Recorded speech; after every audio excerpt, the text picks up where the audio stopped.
किसान, ये हमारे देश के लिए सिर्फ एक मुद्दा नहीं है, ये हमारे देश की आत्मा है। इस धरती को मां मानकर 135 करोड़ लोगों के घरों तक, उनकी थाली तक, आपके हमारे पेट को भरने के लिए वो रोज भोजन पहुंचाता है, दिन रात मेहनत करता है। हम जब गर्मी में एसी कूलर की ठंडी हवा में बैठे होते हैं, तब हमसे दूर कड़ी धूप में सूखी जमीन को लहलहाने के लिए अपने खून पसीने से उसे वो सींचता है, वो किसान। जब बारिश और ओले गिरने पर हम फोटो खींचकर सोशल मीडिया पर स्टेटस अपडेट करते हैं ना, तो आपकी हमारी दुनिया से कोसों दूर उसकी फसल बर्बाद ना हो जाए, इस चिंता में उसका कलेजा उसकी हथेली पर रहता है। पानी की निकासी के लिए वो जद्दोजहद करता रहता है, वो किसान। जब हाड़ गला देने वाली ठंडी में हम रूम हीटर में बैठकर ये कहते हैं कि बाहर कितना ठंडा मौसम है यार, तब नाम मात्र के कपड़े पहनकर वो सुबह सुबह अपने खेतों में मेहनत कर रहा होता है, वो किसान। जब जन्मदिन की पार्टियों में या किसी भी पार्टियों में हम बड़े महंगे पकवान खा रहे होते हैं, तब हम तक वो पकवान पहुंचाने वाला, जिसके कारण वो पकवान हम तक आया है, वो दूर कहीं भूखे सो जाता है, वो किसान। जो हमारे देश, हमारे हिंदुस्तान की नींव है, उसके खुद के सर पर एक पक्की छत नहीं है, वो किसान। आपके बच्चों के मनपसंद खाने की फरमाइश जिसके कारण पूरी होती है, उसके खुद के बच्चों को कई बार भरपेट खाना नसीब नहीं होता है, वो है किसान। दोस्तों, हमने सालों से ये सुना है कि भारत एक कृषि प्रधान देश है। खेती हमारे पारंपरिक ज्ञान में सबसे ऊपर उसको स्थान दिया गया है। तो फिर ऐसा क्या हुआ कि हम सब का पेट भरने वाला किसान, हम सब की थाली तक हमारे खाने को पहुंचाने वाला किसान खुद ही भूखे रहने को मजबूर हो गया? नमस्कार, जय हिंद दोस्तों। मेरा नाम है अभिषेक और आप सभी का स्वागत है द इंडियन इन्फॉर्मर में।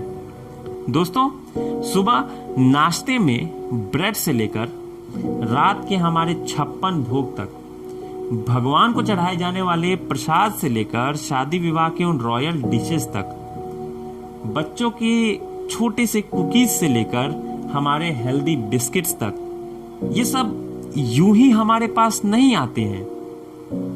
ढाबे के छोले भटूरे से लेकर बड़े महंगे रेस्टोरेंट के उन पिज्जाज तक, जिनके साथ हम खुशी खुशी फोटोज खींच के सोशल मीडिया पर अपलोड करते हैं, वो यूं ही हमारे सामने परोसे नहीं जाते हैं।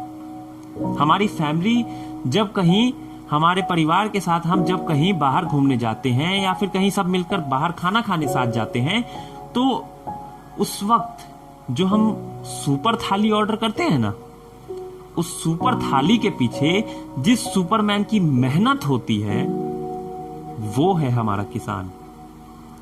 और कुछ दिनों से फिर से हमारे किसान चर्चा में है। इसके पीछे का कारण है 3 बिल। सबसे पहले हम उन बिलों के बारे में आपको बताते हैं। सबसे पहले बिल का नाम है agriculture protection market committee APMC act. दूसरा कॉन्ट्रैक्ट फार्मिंग, यानी कि ठेके पर खेती का बिल। और तीसरा है एसेंशियल कमोडिटी एक्ट, आवश्यक वस्तु विधेयक। दोस्तों, प्रधानमंत्री मोदी ने सत्ता में आने से पहले जो सबसे बड़े वादे किए थे, उनमें से एक वादा था 2022 तक किसानों की आय दोगुनी करने का। देश में जो कृषि की हालत है, ये देखते हुए यह लक्ष्य लगभग असंभव सा लगता है और ज्यादातर लोगों को यही लगता है कि ऐसा तो हो ही नहीं सकता। इस देश में किसान की स्थिति कभी सुधर ही नहीं सकती। लेकिन मोदी सरकार ये कह रही है कि अगर खेती से जुड़े कुछ पूर्व कानूनों में बदलाव कर दिए जाए, कुछ पुराने कानूनों में बदलाव कर दिए जाओ, तो ये चीजें संभव है, किसानों की आमदनी दुगनी हो सकती है। इसके लिए सबसे पहले जरूरी है कि किसानों को देश में कहीं भी अपनी फसल बेचने की छूट दी जाए और इसे ही वन नेशन वन मार्केट कहा जा रहा है। एक राष्ट्र एक बाजार। मोदी सरकार ने इस पर काम शुरू किया तो विपक्ष ने इसका विरोध शुरू कर दिया। उनका कहना है कि इससे किसान बर्बाद हो जाएगा और किसान पर प्राइवेट कंपनियों का कब्जा हो जाएगा। विपक्ष के नेता ही नहीं, एनडीए में बीजेपी की सबसे पुरानी और सबसे भरोसेमंद सहयोगी अकाली दल भी इस बिल के विरोध में है, जिसके कारण हरसिमरत कौर बादल ने पहले ही मंत्रिमंडल से इस्तीफा दे दिया है और अभी अकाली दल भी एनडीए से अलग हो गई है। प्रधानमंत्री ने कुछ दिनों पहले ही कहा था कि किसानों को इस बिल को लेकर किसानों को गुमराह किया जा रहा है, उनमें भ्रम फैलाया जा रहा है। आप खुद ही सुनिए उन्होंने क्या कहा। साथियों, मैं आज देश के किसानों को बड़ी नम्रता पूर्वक अपनी बात बताना चाहता हूं, संदेश देना चाहता हूं। आप किसी भी तरह के भ्रम में मत पड़िए। इन लोगों से देश के किसानों को सतर्क रहना बहुत जरूरी है।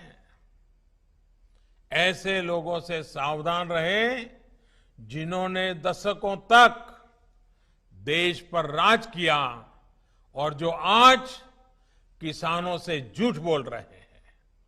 वो लोग किसानों की रक्षा का ढिंढोरा पीट रहे हैं, लेकिन दरअसल वे किसानों को अनेक बंधनों में जकड़कर रखना चाहते हैं। वो लोग बिचौलियों का साथ दे रहे हैं। वो लोग किसानों की कमाई को बीच में लूटने वालों का साथ दे रहे हैं। किसानों को अपनी उपज देश में कहीं पर भी किसी को भी बेचने की आजादी देना बहुत ऐतिहासिक कदम है। 21वीं सदी में भारत का किसान बंधनों में नहीं, भारत का किसान खुल करके खेती करेगा, जहां मन आएगा अपनी उपज बेचेगा, जहां ज्यादा पैसा मिलेगा वहां बेचेगा, किसी बिचौलिए का मोहताज नहीं रहेगा और अपनी उपज अपनी आय भी बढ़ाएगा। ये देश की जरूरत है और समय की मांग भी है। आइए इन 3 बिलों में क्या है हम आपको वो बताते हैं। सबसे पहले एग्रीकल्चर प्रोटेक्शन मार्केट कमेटी यानी कि एपीएमसी एक्ट से जुड़े कानून के बारे में जान लेते हैं। हम सबसे पहले उससे जुड़े कानून की बात करते हैं। इसके तहत किसान अपनी फसल सरकारी मंडी के अलावा दूसरे खरीदारों को भी बेच सकते हैं। किसान अब दूसरे राज्यों में भी जाकर अपनी फसल को बेच पाएंगे। हालांकि आपको जानकर ये शायद हैरानी होगी कि उत्तर प्रदेश के सहारनपुर में अगर कोई किसान फसल उपजाता था तो वो खुद के ही पड़ोसी राज्य हरियाणा के यमुनानगर में जाकर उसे बेच नहीं सकता था, लेकिन अब ये बाध्यता खत्म कर दी गई है। इसमें एक और महत्वपूर्ण पॉइंट है कि किसानों को अब ऑनलाइन माध्यम से भी फसल बेचने की छूट मिलेगी। यह कानून किसानों को ऑनलाइन माध्यम से भी फसल बेचने की छूट देता है। हालांकि विरोध करने वालों का दलील ये है, उनका कहना ये है कि इससे सरकार एमएसपी को खत्म करने की कोशिश कर रही है। इस बिल के कारण मंडी फीस के तौर पर जो राज्यों की कमाई होती थी वो अब बंद हो जाएगी और मंडियों में कमीशन एजेंट का भी काम समाप्त हो जाएगा। इन्हें हम मंडी की भाषा में आढ़ेती के नाम से जानते हैं। ये विरोध करने वालों की दलील है। चलिए आगे बढ़ते हुए हम आपको दूसरा बिल, कॉन्ट्रैक्ट फार्मिंग, ठेके पर खेती से जुड़े बिल के बारे में बताते हैं, क्योंकि ये भी एक बहुत बड़ा बदलाव है। इसके तहत किसान किसी भी प्राइवेट कंपनी के साथ सीधे फसल के लिए कानूनी अनुबंध कर सकते हैं, लीगल कॉन्ट्रैक्ट कर सकते हैं। छोटे और सीमांत किसानों को भी इसमें फसल ठेके पर बेचने की पूरी छूट होगी। हमारे देश में 86% किसान छोटे किसान ही हैं। उसी की श्रेणी में आते हैं जिनके पास 5 हेक्टेयर से कम जमीन होती है। किसानों को नई टेक्नोलॉजी देना इन कंपनियों की जिम्मेदारी होगी। जिससे इनका कॉन्ट्रैक्ट होगा। लेकिन इसका जो लोग विरोध कर रहे हैं उनका कहना है कि किसान बड़े बड़े कंपनियों से अपने फ़ायदे का सौदा नहीं कर पाएंगे, कंपनियां उनका शोषण कर सकती है। ये भी हो सकता है कि कंपनी बड़े किसानों से ही सिर्फ डील करे और छोटे किसानों की फसल कोई ना खरीदे। ठेके पर होने वाली खेती में कानूनी विवादों की भी आशंका रहेगी और किसान कोर्ट की कचहरी के ही चक्कर लगाते रह जाएंगे। आइए अब आपको तीसरे बिल के बारे में बताते हैं। तीसरा बिल है आवश्यक वस्तु विधेयक, यानी कि एसेंशियल कमोडिटी एक्ट। इस नए कानून से अनाज, प्याज, दालें, आलू जैसी चीज़ें अब जरूरी वस्तु की श्रेणी से हटा दिए जाएंगे। इससे किसान और व्यापारी इसका अधिक मात्रा में भंडारण कर सकेंगे, स्टॉक कर सकेंगे, जो कि पहले वो इन्हें जमा नहीं कर पाते थे। लेकिन इसका विरोध करने वालों का कहना ये है कि बड़ी कंपनियां माल स्टॉक करके मुनाफाखोरी करेंगी और प्याज और आलू जैसी चीज़ों की जमाखोरी की समस्या और बढ़ जाएगी। बड़ी कंपनियां ज़्यादा मात्रा में चीज़ों को जमा करेंगी, पहले दाम बढ़ाएंगी, फिर पूरा मुनाफा अपने जेब में डाल लेंगी, ऐसा विरोध करने वालों का कहना है। किसानों के मन में इन विधेयकों को लेकर कई भ्रम और सवाल है।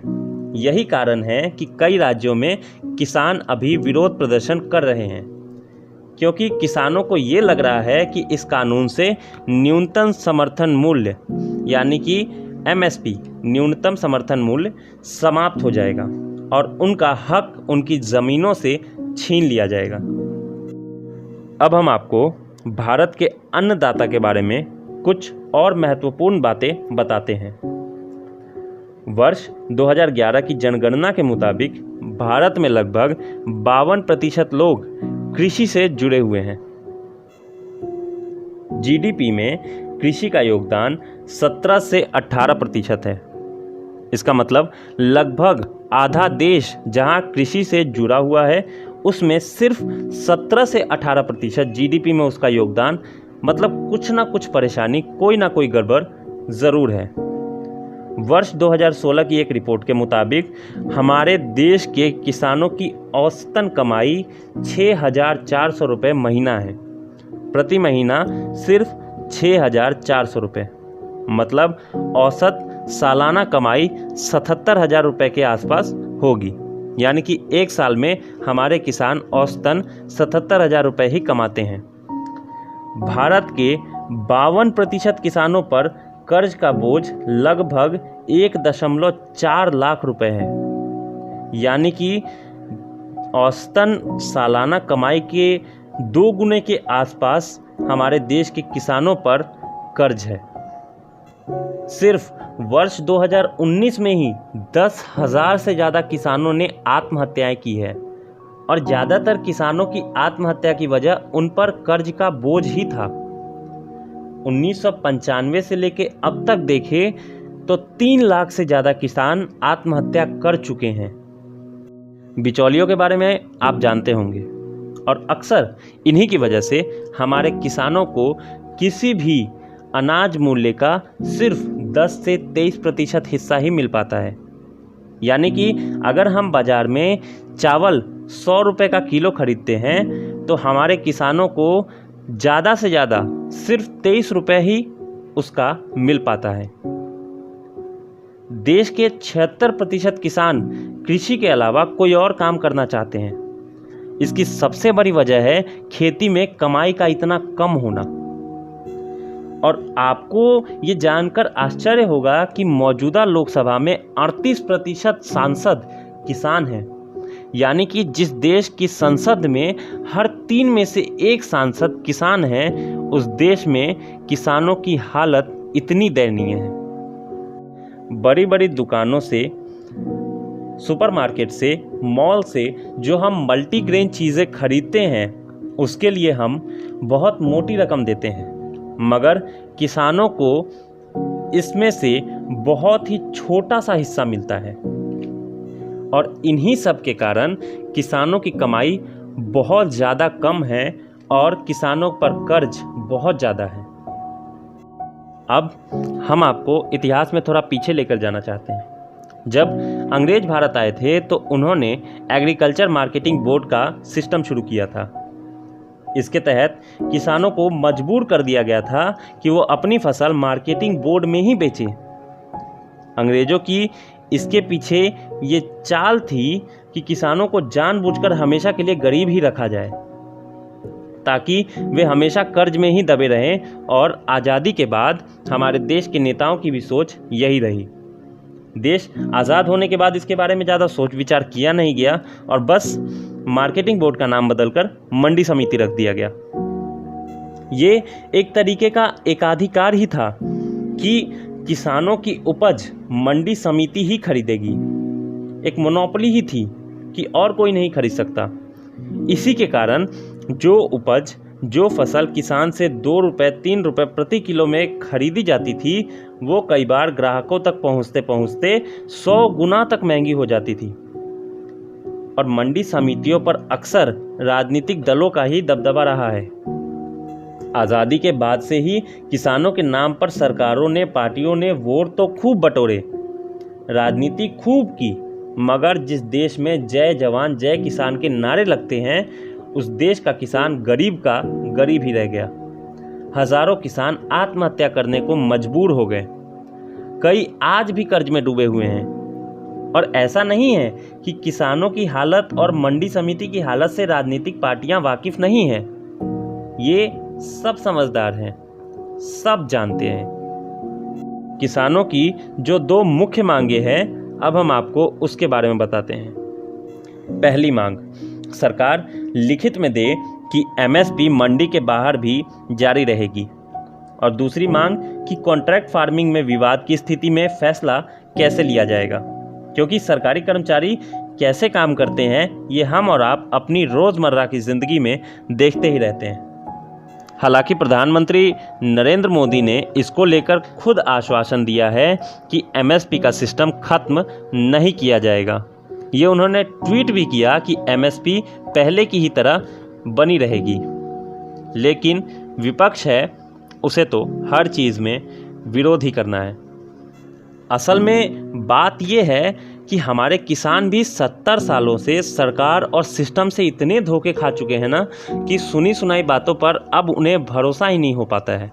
वो भरोसा कर ही नहीं पाते हैं। उनका इतना शोषण किया गया है, इतनी बार उनकी भावनाओं के साथ खिलवाड़ किया गया है कि अब उनके लिए अच्छा करने का कोई सरकार काम करे या उस अच्छा करने का कोई सरकार सोचे तो उन्हें ये डर रहता है कि कहीं ये कोई ट्रैप तो नहीं है, कि फिर से कहीं उनके भरोसे को तोड़ तो नहीं दिया जाएगा।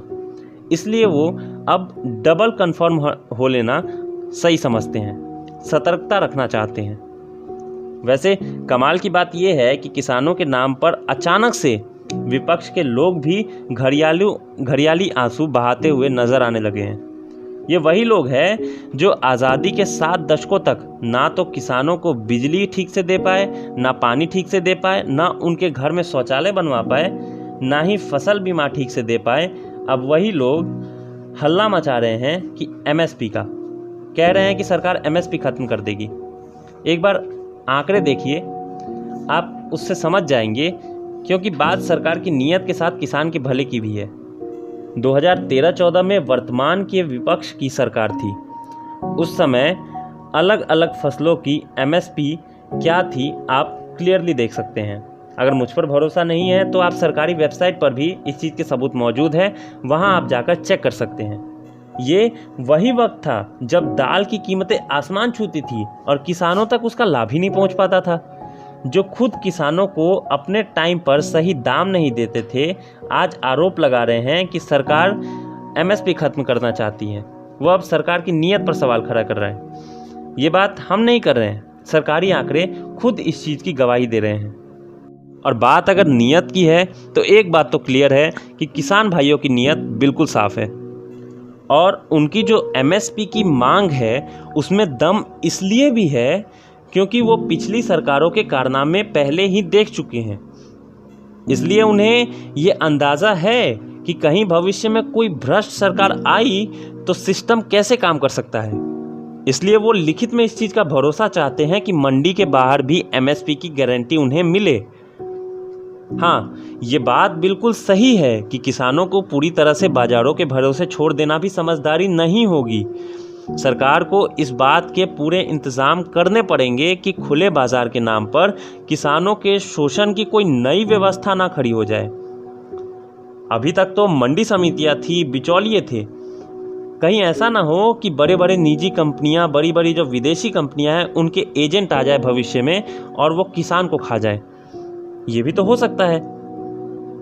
आपको याद होगा जब अंग्रेज भारत में आए थे तो वो भी तो व्यापारी बनकर ही आए थे। ईस्ट इंडिया कंपनी जब आई थी भारत में तो वो भी तो सिर्फ व्यापार करने ही आई थी, और व्यापार करते करते उसने पूरे देश को हड़प लिया था।